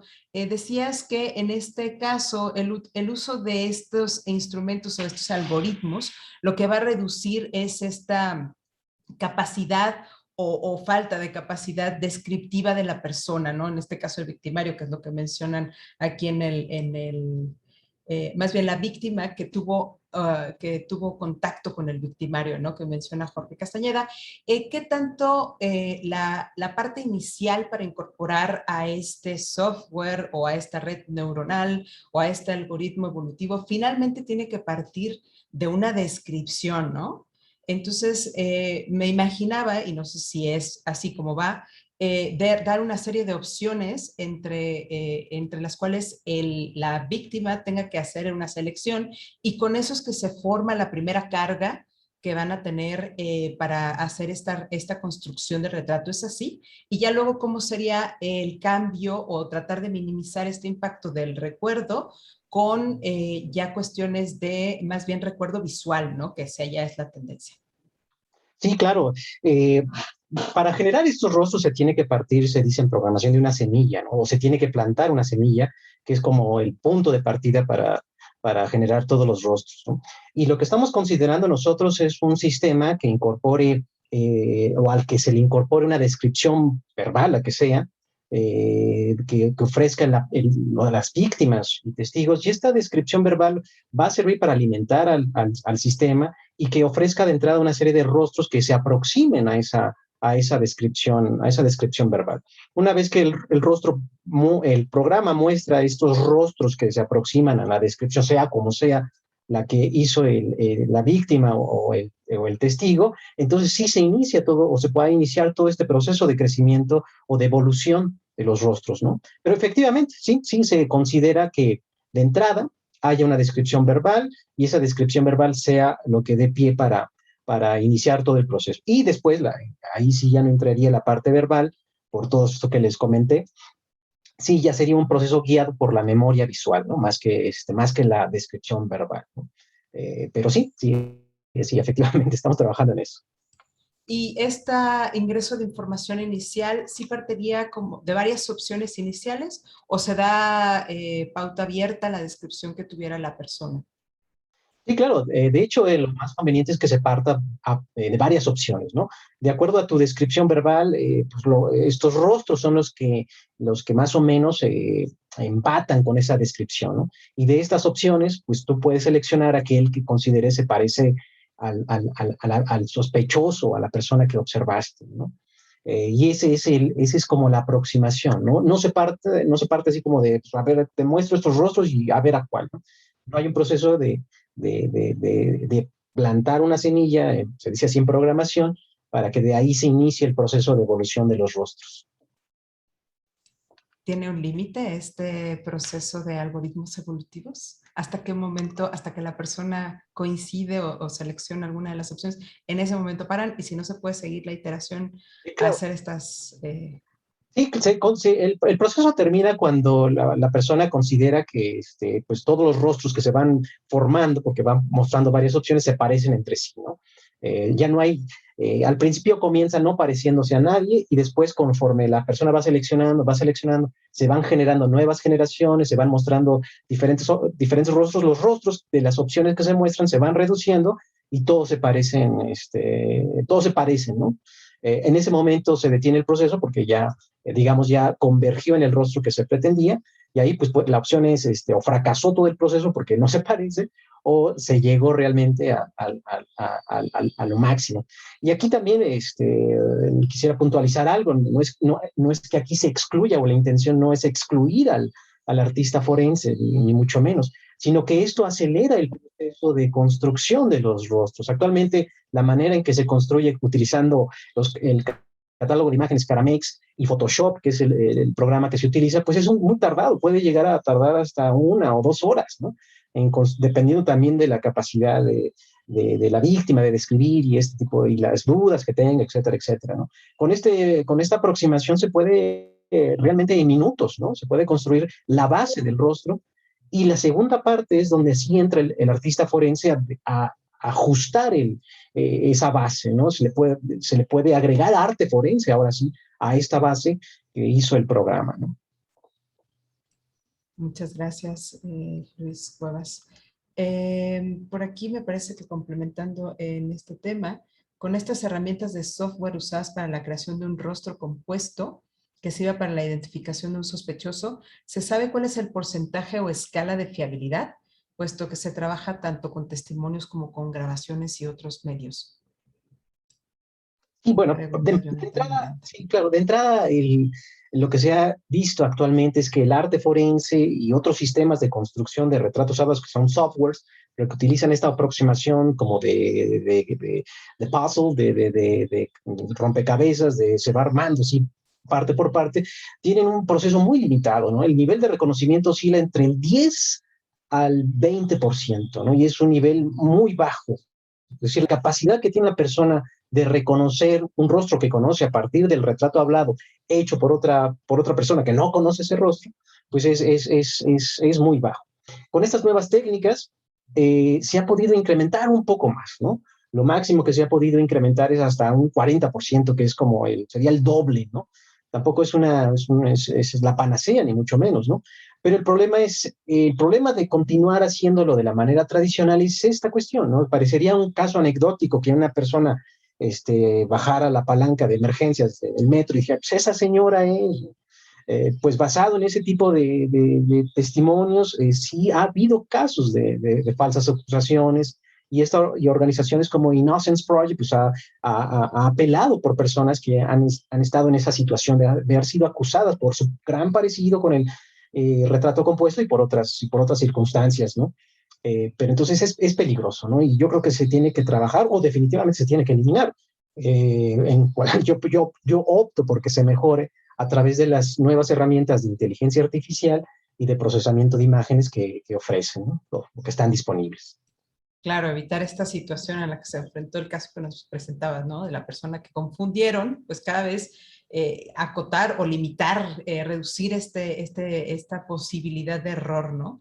De Claro. tener que someter a una persona a un proceso que ni siquiera tiene nada que ver, ¿no? No está asociado. Creo que causó polémica el tema de la reconstrucción, puesto que hay un par más de preguntas que voy a permitirme leer. Sobre los retratos por redes neuronales, ¿ya cuentan con ensayos con personas testigos para identificar a otras personas? Luis. Estamos construyéndolo apenas, ¿no? Eso es un proceso que tiene pues sus peculiaridades, porque hay que estar resolviendo detalles que no se estaban previendo. Tener acceso al mismo catálogo Caramex fue difícil, no es algo que bajes de internet, ni mucho menos. Hay inconvenientes. Ahora, existen aproximaciones similares, como las que nosotros pretendemos. Particularmente recuerdo un programa que se llama EvoFit, que también utiliza la misma aproximación de algoritmos evolutivos, selección de rostros y estas cuestiones. Y eso tiene un gran trabajo experimental. Hay publicaciones en donde se reportan estos incrementos hasta del 40%, ¿no? Y donde estrategias de entrevistas de los testigos también son fundamentales para incrementar un poco más el reconocimiento del rostro, ¿no? La ventaja la ventaja que nosotros tenemos es que partimos de un trabajo excepcional realizado por dos grandes investigadores del Instituto de Investigaciones Antropológicas, el caso del doctor Carlos Serrano y la doctora María Villanueva, que son antropólogos físicos y que ellos en la década de los 90 llevaron a cabo un proyecto enorme llamado La Cara del Mexicano, donde se tomaban en cuenta todas las diferentes dimensiones más características de la población mexicana, y son datos estadísticos, y esos datos estadísticos los estamos metiendo a la computadora para que los mastique, pero nosotros dirigimos ese proceso de crecimiento de los rostros, ¿no? Ese es, creo, el hecho de que ya exista con una aproximación parecida a la nuestra, lo que incorpora es que estamos aterrizando exclusivamente para las morfología, la fisionomía de la población mexicana, ¿no? Y eso me parece que es muy, muy, muy útil. Complementando justo ahorita la explicación, creo que quedaría bien hacer esta pregunta que hace también Jorge Castañeda sobre en qué fiscalía, o sea, se está aprobando en alguna fiscalía este proyecto que mencionas, Luis. Pues no, ninguna, a pesar de que hemos estado haciendo el esfuerzo porque nos miren, por llamar la atención, pues no ha generado desafortunadamente el interés que nosotros quisiéramos. Creemos que las fiscalías pues son reactivas más que proactivas. Muchas veces no entienden lo que se hace desde la investigación básica, pero están presentes los errores, ¿no? Como parece esto que le comenté al principio, una anecdótica chistosa como para memes, pero desafortunadamente es algo que ocurre, ¿no? Falsas acusaciones basadas en personas que se parecen al retrato hablado. Es algo que no se ha cuantificado debidamente, pero muy probablemente no sean casos aislados, sino sean algo si no cotidiano, pues sí significativo de alguna manera. Hemos tenido problemas, pero seguimos tocando puertas. En algún momento nos harán caso.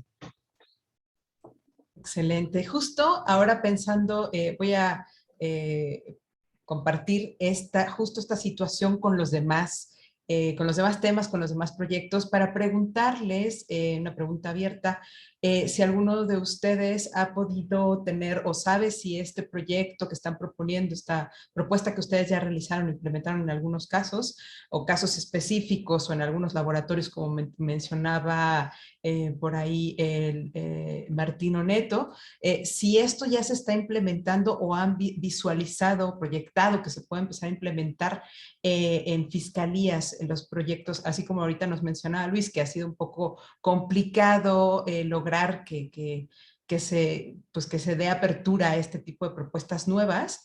Si los demás han visualizado o han podido tener interacción para que se pueda utilizar en las propuestas que nos expusieron el día de hoy, ya en un sistema de justicia, o sea, en la fiscalía o equivalente. No sé si alguno tuviera algo que comentar al respecto.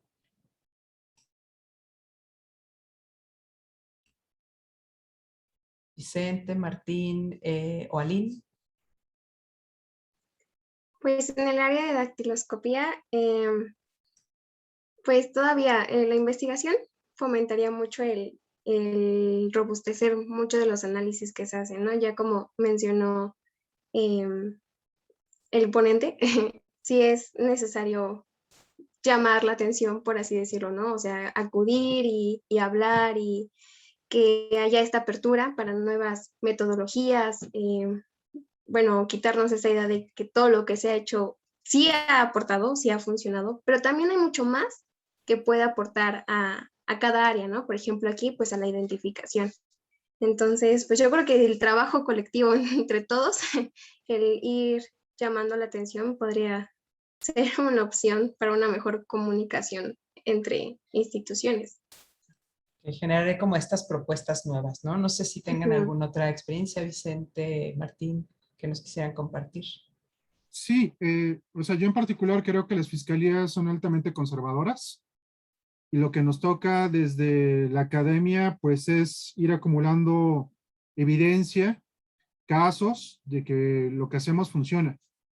Creo que en la licenciatura en ciencia forense y en otras instituciones, incluso pues no me dejarán de mentir los colegas de Argentina y también de España, pues desde la academia también hemos contribuido trabajando con algunas de estas fiscalías, se nos ha solicitado directamente trabajar con ellos. Y cuando ven lo que podemos aportar, sí notan un gran avance. Entonces, ¿qué es lo que falta? Bueno, pues lo que falta es eso, ¿no? Que existan los acercamientos directos con quien toma las decisiones en fiscalías, no para hacer proyectos piloto, pero sí para que lo conozcan las personas que están involucradas ahí. Ese es yo creo que el primer paso, porque son temas delicados, o sea, realmente todo lo que se llega a utilizar ya para complementar una carpeta de investigación es un tema muy delicado. Entonces, de repente, lo que hacemos aquí en la academia, pues sí son prácticas, sí son ensayos, sí pueden estar bien sustentados, pero vamos, cuando se equivoca un investigador, pues lo que genera es un nuevo artículo. Si se equivoca quien te atiende por un resfriado y te lo confunde con COVID, bueno, pues a lo mejor sobrevives con un poco de medicina, con otra forma de trabajo, ¿sí? Puede ser. Si te equivocas como ingeniero al construir el puente, pues se te cae el puente, ¿no? Algo similar sucede con los científicos que estamos relacionados con la parte forense. Si te equivocas, alguien va a la cárcel. O lastimas a otra persona, las víctimas. Sea lo que sea, cuando nosotros hacemos un dictamen, va a ser polémico. Alguien va a estar insatisfecho, a diferencia de lo que pueda hacer un ingeniero, un médico, cuando latina. Si latina el científico forense, de todas maneras va a haber alguien insatisfecho, porque hablamos de que hay una controversia. Esa es mi opinión en general, algo que se me ocurrió hoy en la mañana. A ver, pero tengo un comentario más con Luis. Perfecto, es buen momento. Luis, perdona, yo tengo una duda porque estuve viendo tu presentación y dije, no puede ser. Yo me sentí identificado con tu presentación. Yo dije, yo estoy ahí, Luis. pero creo que no me conocías. Entonces la pregunta es, ¿tú tomaste tu rostro o tomaste un rostro al azar? Tomé un rostro al azar, la verdad, no son proyecciones ni mucho menos, pero yo creo que esto ocurre porque el catálogo que estamos utilizando, que es Caramex, parte de esta investigación que comentaba de las características morfológicas de la población mexicana, ¿no? Entonces, el hecho de identificar un rostro que se parece a nosotros o que se parece a un conocido, a un tío, a un primo, pues indica lo sensible que puede llegar a ser el catálogo Caramex, ¿no? Para construir rostros que se aproximen al parecido de la población mexicana, ¿no? Entonces, y creo que Caramex es una gran herramienta. También considero que ha estado subutilizada y que se puede alimentar de las nuevas herramientas de inteligencia artificial, procesamiento de imágenes, para no utilizar de manera artesanal, aunque parece así muy elaborado Photoshop, pero todo eso que hace Photoshop se puede hacer de manera automática, casi instantánea, y sobre todo para agilizar la construcción de un retrato hablado. Así es que no, no te conocía, pero qué bueno que te identificas en los retratos. Podemos asegurar que la base del Caramex se apega mucho con las características que tenemos, ¿no? En la población en México. Muchas gracias, Vicente. Gracias, Luis, también por dar respuesta. Tenemos una pregunta más. Bueno, aquí comentaba, cerraba el comentario Martín Oneto, la pregunta que les hice, y comenta que también en Argentina por ahora no se ha habido esta compartición de información, ¿no? No se ha podido Claro. implementar, supongo. Gracias, Martín, estás por aquí. Sí, sí, sí. No, quería comentar que por lo menos desde nuestro lado lo que estamos tratando de hacer es tener comunicación con las fuerzas que trabajan en las causas o los peritos, tener interacción con ellos para poder asesorarlos en cómo mejorar la técnica o cómo poder hacer mejores reportes a la hora de que están haciendo evaluaciones en una causa. Pero la interacción tal que se mejoren las técnicas y eso incorporar un protocolo que sea nacional o estandarizado, es algo que es muy lento de por sí porque hay una inercia que aparece de los usos y costumbres o de la bibliografía histórica que a veces cuesta, aunque a veces está muy bien fundamentada y otras veces simplemente es una cuestión de hábitos que en el momento en donde uno los pone en cuestión a partir de ciencia básica, empieza ahí una especie de choque, en donde es muy difícil tener un diálogo que trate de avanzar y cambiar las cosas a algo distinto y positivo para las técnicas, ¿no? Entonces, como hablaba Vicente, las situaciones con las que lidiamos siempre están relacionadas a algún tipo de conflicto. Por lo tanto, hacer cambios a los procedimientos habituales no suele ser una tarea fácil. Pero bueno, desde el lado de la ciencia básica, la idea es poco a poco poder, a partir del diálogo y un buen consenso, poder ir mejorando las técnicas y poder empezar a implementarlo, ¿no?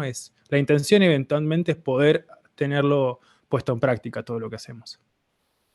Exacto, como mostrar la ventaja de incorporar ciertas modificaciones que van a ser también pues bastante complementarias para lo que ya se está haciendo, ¿no? No que le cambiemos completamente la forma de trabajo, sino sencillamente robustecerlo o ir mejorándolo poco a poco, que es la idea, ¿no? Claro, yo pienso que Fundamentarlo. eso, justo con soporte, evidencia, ¿no? De mira, ve que tenerlo de esta forma. Y además, digo, me remito nuevamente a lo que nos compartías, Martín, que se ve muy clara la forma de presentar la información. Entonces, yo creo que de esta forma, pues podemos demostrar que es una ventaja para el que lo está utilizando también, ¿no? Voy a terminar, yo creo que en esta pregunta, creo que es la última que me hace falta leer, y es una pregunta que le hicieron a Lynn, que dice, además del hecho de ser impresiones planas, en el caso de este estudio, se han considerado otras características mínimas de estandarización para favorecer esta colección interinstitucional que mencionas y con ello la creación de una base de datos homogenizados, y cómo puede influir la falta de estandarización en la aplicación y el desempeño del protocolo. Muchas gracias, Isaac, por tu pregunta. En relación a la primera, justo lo que se está haciendo es tratar muestras, impresiones planas para tener aquellas consideraciones como las que les mencioné, que solo fueron algunas, por cuestiones de tiempo, pues no pude presentar todas. Sin embargo, todas estas consideraciones en el análisis de la huella son las que se tienen que tomar en cuenta para todo lo que viene antes, ¿no? La toma de muestra. ¿Cómo es que tenemos que llegar a esa muestra idónea para el análisis? Entonces, respecto a la colaboración interinstitucional, lo ideal sería tener una colaboración institucional, pero bueno, o sea, como ya lo han mencionado, tenemos como esta barrera de la burocracia que hay en muchas instituciones, ¿no? Y lo ideal sería que el protocolo, ya una vez probado, pues fuera una herramienta para la creación de bases de datos, no ya homogenizados. Sería un escenario ideal en la cuestión forense, ¿no? Sin embargo, pues todavía falta para ello. O sea, esta tesis es un primer acercamiento a lo que se necesita hacer. Obviamente, para que algo sea ya aplicable, necesita mucho escrutinio científico y más como mencionó bien el profesor Vicente, en el área forense hay que tener mucho cuidado con lo que se está aplicando, ¿no? Referente a tu segunda pregunta de cómo puede influir la falta de estandarización en el protocolo y el desempeño del mismo.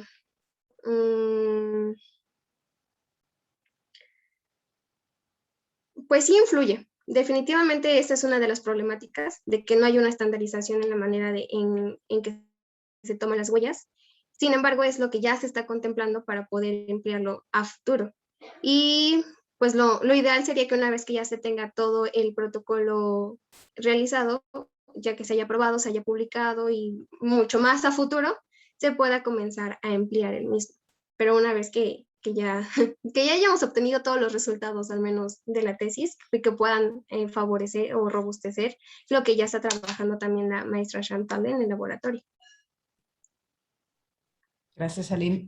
Ahora que comentan esto de la estandarización y la homogeneizar la toma de muestra, estaba pensando justo ahora que estaba comentando Martín en su presentación, que nos hablaba sobre el análisis que se hace con el microscopio electrónico de barrido. Bien, pero pensé justo en el tipo de muestras o la diferencia entre las muestras que pueden llegar a obtener. No sé si esto lo tengan ya como estándar, Martín, o también encuentran esta variación entre diferentes opciones que tienen para analizar. Y esto evidentemente si tiene o no tiene repercusión en los resultados, en la presentación de estos resultados, como nos lo mostraste, Martín. Creo que Martín no está. Sí, sí está. Martín.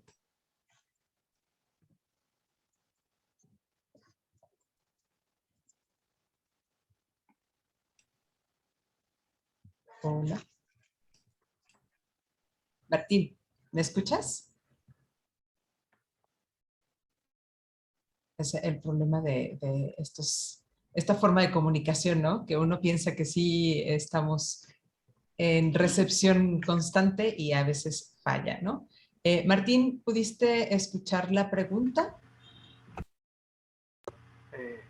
¿Ahí me escuchás? Ahí te escuchamos. Hola. Sí. Perfecto. No, se me cortó el internet justo, así que no te escuché la pregunta. Entendí la parte que me decías que estaba haciendo diferenciación, pero no terminé de entenderla, se me cortó justo en el medio. ¿La podrías repetir? Sí, claro. Preguntaba, partiendo de esto del comentario que hizo Aline sobre la homogeneización y la estandarización en la toma de muestra, pensaba yo en las diferentes muestras que pueden ustedes analizar. Si hay una regla, un estándar para poder hacer estos análisis, o si tienen una variación en los tipos de muestra que analizan en este microscopio electrónico de barrido. Hay una comunidad de microscopistas de forenses en Argentina que están asociados todos a un mismo programa. En general, lo que tienen es un sistema de protocolos que son guías a seguir. No están reglamentados rígidamente, pero tratan todos de ser consistentes entre sí y se reúnen cada 2 años para establecer algún tipo de criterio común para cómo es el protocolo de toma de muestras y cómo debería ser el análisis. porque a la hora de hacer un análisis uno tiene que hacer ciertas configuraciones sobre el microscopio para pretender dar un resultado que pueda ser reproducible en tal caso. O sea, la bondad del microscopio electrónico es que como no destruye la muestra, si alguien reanaliza la muestra en otro lado, podría reproducir el mismo tipo de resultados, si encontrar el mismo número de partículas y tener las mismas composiciones químicas, ¿no? Entonces, hay una idea estandarizada y se apela a criterios internacionales de cómo debe ser. Idealmente, lo que nosotros queremos entender un poco es ver si encontramos diferencias dentro de esta estandarización, encontramos diferencias a nivel regional, pero por el tipo de la naturaleza de los hechos, ¿no? Justamente confiamos en que hay un criterio estandarizado de análisis y ese nos permitiría, a partir de ese criterio estandarizado, plantear diferencias dentro de los hechos que aparecen. Entonces, en resumen, sí, hay un criterio estandarizado a lo largo del país a partir del análisis de microscopía electrónica. Se respeta en su gran parte. Hay gente que trabaja con distintos tiempos, tiene distinto número de muestras para analizar por día y demás. Hay laboratorios que tienen 2 años de atraso de las muestras que están llegando para analizar y tienen que trabajan constantemente a 2 años de... Yo te doy una muestra hoy y me la devuelven 2 años después con el resultado. Entonces, según el lugar, trabajan con distintos tiempos de análisis y de apuro. Entonces, es una situación un poco mixta. Hay lugares donde se trabaja con más calma y se analiza todas las muestras. Hay otros lugares donde se analizan muestras hasta cierta parte y se considera que si no aparecieron partículas hasta cierto porcentaje de la muestra no hace falta seguir analizándola, pero se busca establecer algún criterio estandarizado. Ok. Y ahora cambiando la perspectiva y en la obtención de esos resultados y la forma en la que nos presentaste la opción de estos tipos de elementos que se buscan, ¿no? Que tú los clasificabas, las partículas que clasificabas en 3, ¿no? Esta opción de presentar resultados y de, entiendo, conformar una base de datos, lo mismo, ¿hay alguna regla, un estándar o apenas es una propuesta y que la idea sería que se estandarizara? La idea de las partículas clasificadas en familias, por decirlo de alguna manera, en características consistentes y ambientales, es algo que viene dándose desde más o menos entre 1980 y 90, se fue estandarizado el tipo de población, se dividió en 3 categorías, es decir, de qué tan indicativas son para una evidencia a la hora de evaluar si es compatible con un residuo de disparo o no. Es el hecho de las partículas características, que son las que tenían todos los elementos relevantes fundidos en sí mismas, de por sí son las que tienen más relación con un disparo, porque el hecho de que estén los 3 elementos fundidos es algo sumamente raro encontrar al azar. Con una población general no existen ese tipo de partículas. Entonces, no es incorrecto pensar que esas partículas tienen mucha relevancia. El problema es que en general los criterios que se utilizan para decir que alguien disparó o no son completamente rígidos. O sea, si uno encuentra una sola partícula ya es suficiente, es la misma cantidad de evidencia que si uno encontrara 100, por lo menos en Argentina, porque eso ya la determina la muestra como compatible o no con residuos de disparo. En otros países no se dice si eso es compatible o no, y simplemente se dice qué número hay. No sé cómo es en México, la verdad que no tengo ni idea. O sea, sé que en Israel y en Italia, porque lo vi en bibliografía, solo se reporta el número de partículas y eso es la evidencia que usa la defensa o depende de quién esté en las partes analizando el informe. Nosotros lo que queremos hacer es generar, eventualmente nosotros somos, podríamos decir que somos fanáticos de la probabilidad bayesiana y queremos hacer estadística bayesiana sobre las distribuciones de elementos en distintos tipos de muestras, sobre todo ver qué elementos están bien correlacionados y qué perfiles de composiciones aparecen simultáneamente con las partículas características. Entonces, soportar dar un criterio con más evidencia y de forma más robusta, como decías vos, de este tipo de evidencia, ¿no? Sustentarlo con otros aspectos. Entonces, no solo decir una partícula característica, sino decir una partícula característica junto a una distribución de componentes que son asociados siempre a partículas características. Entonces, uno genera un criterio con mucho más sustento y además basado en evidencias, ¿no es cierto? Entonces, eso daría un protocolo o una regla que tiene más, que es un criterio menos rígido Y uno entra en el lado de la probabilidad, por supuesto, ¿no? Porque como todos estos eventos siempre tienen un grado de incerteza, uno siempre está hablando en el lenguaje de probabilidad, no puede hablar con completa absolutez en ningún aspecto. Entonces, introducir eso en el aspecto forense es fundamental, porque uno empieza a entender el rol de la probabilidad en estos tipos de situaciones. Y empezar a proveer ese tipo de resultado para que participen en una causa judicial es parte de nuestro trabajo eventualmente, ¿no? No sé si eso responde a lo que planteas. Sí, sí, sí, totalmente. De hecho, veía también que Alina sentía lo mismo al respecto. Efectivamente, creo que todas las áreas, las distintas áreas, no nada más de la criminalística en sí, sino de la ciencia forense, pues la idea es robustecer con estos resultados ya en función de probabilidades, ¿no? Un poco con estudios más robustos, complementando, como decía Aline, en el caso de las poblaciones, en tu caso, en el caso de las asociaciones con las otras partículas, ¿no? O sea, qué tanto se asocia o la probabilidad de tener estas partículas características relacionadas con las otras, ¿no? Muchas gracias, Martín. Tenemos por aquí un comentario. Ay, ya lo perdí, lo tenía a la mano. Bueno, a ver, es una felicitación comentario que menciona Bruno Ramírez. Hace falta una evolución en el desarrollo del retrato compuesto y felicita el trabajo de Luis, que es un parteaguas en la identificación del rostro en un estudio donde la subjetividad representa el mayor reto. Coincido, un reconocimiento a su labor, muchas felicidades, el comentario por ahí directo para Luis. Y pregunta aquí Jorge Castañeda, entonces no hacen una cuenta cuantitativa en las partículas en la deflagración de un arma de fuego. Martín, que se acaba de desconectar, pero en complemento, ahí estás. En complemento a la pregunta, está preguntando Jorge Castañeda si no se hace una cuenta, un recuento, o sea, un conteo cuantitativo, si no es un reporte cuantitativo de las partículas de deflagración del arma de fuego.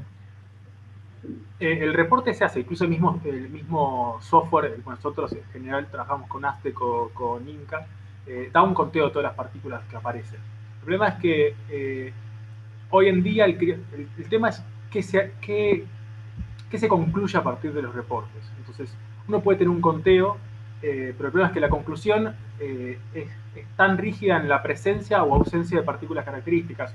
No es una distribución de probabilidad en función de qué aparece o qué composiciones aparecen o qué relación entre distintas composiciones en las partículas aparece, sino es encontré una partícula característica o no la encontré. Lo cual yo entiendo desde un punto de vista si uno plantea que la partícula característica es la que más tiene más poder indicativo hacia la presencia de una situación de disparo, uno puede entender de dónde nace ese tipo de regla. Pero la idea es empezar a tomar criterios un poco más amplios y rigurosos, en el sentido de no establecer algo tan rígido como norma, sino a partir de mucha investigación y corroborarlo y hacer un sustento a partir de casos reales y dar algo que dé un sustento un poco más amplio que simplemente decir esto de una partícula característica simplemente define que una muestra sea positiva o no. Es más, hay registros de algunos casos un poco, digamos, patológicos, pero de personas que tienen profesiones que no tienen nada que ver con las armas, que eventualmente fue una partícula característica encontrada en sus manos. Es un caso en cientos de miles o de miles. Entonces es una situación súper rara, pero en una situación como esa, ¿uno qué hace? Además, si es una partícula característica y ninguna partícula consistente o ninguna partícula que, salvo esa, que tenga relación a las componentes de las municiones. ¿Qué criterio uno toma en ese caso? Entonces, y a uno le parece algo súper extraño, pero en ese caso uno, incluso el hábito del trabajo y la experiencia te dice que ahí hay algo raro. Entonces, ¿por qué no poner un criterio cuantitativo para formar ese sentido común que uno tiene en la experiencia? ¿Por qué no formalizarlo en un sentido cuantitativo a partir, por ejemplo, de la estadística? La estadística es la herramienta que establece numéricamente esa idea, ¿no? Entonces, nuestro objetivo es eventualmente poner en protocolos toda la parte del trabajo que tiene la gente que viene trabajando hace años en el tema, poder plasmarlo numéricamente, cuantitativamente en estadística para eventualmente ponerlo en los protocolos y así plasmar esa experiencia en el día, en cómo se hace un reporte en las causas judiciales. Excelente, muchas gracias, Martín. Efectivamente, esta percepción rara, ponerle un valor, ¿no? ¿Qué significa raro? ¿Desde dónde es raro y hasta dónde puede ser, ¿no? Pues eso aplica no nada más para el área que nos compartes de los residuos de armas de fuego, sino en general, ¿no? Como para poder hacer una conclusión mucho más robusta. Me parece que hemos terminado con las preguntas y estamos en tiempo perfecto para cerrar la mesa. Yo quiero agradecerles a todos por haber estado aquí, a los asistentes y a ustedes como ponentes por compartirnos sus trabajos que han sido muy interesantes, algunos como mencionan parteaguas, unas propuestas novedosas y propuestas que finalmente buscan robustecer todo lo que el avance en la ciencia forense, ¿no? Para dar cierre me gustaría invitarlos también para que asistan al evento de clausura, que es el evento con el que ya vamos a terminar hoy, sí. Terminamos con el 5º Congreso en Ciencia Forense y esto se va a dar a partir de las 6:15, si se quieren conectar al link que viene ya en la página para que puedan asistir al evento de clausura. Muchas gracias a todos y gracias por compartirnos y por esta charla que fue tan interesante. Gracias. Muchas gracias, un placer escucharlos y haber estado compartiendo con ustedes. Gracias, igualmente. Gracias, Martín. Gracias, Aline. Gracias, Luis. Gracias, Vicente. Gracias a todos por acompañarnos. Nos vemos en la clausura. Hasta luego.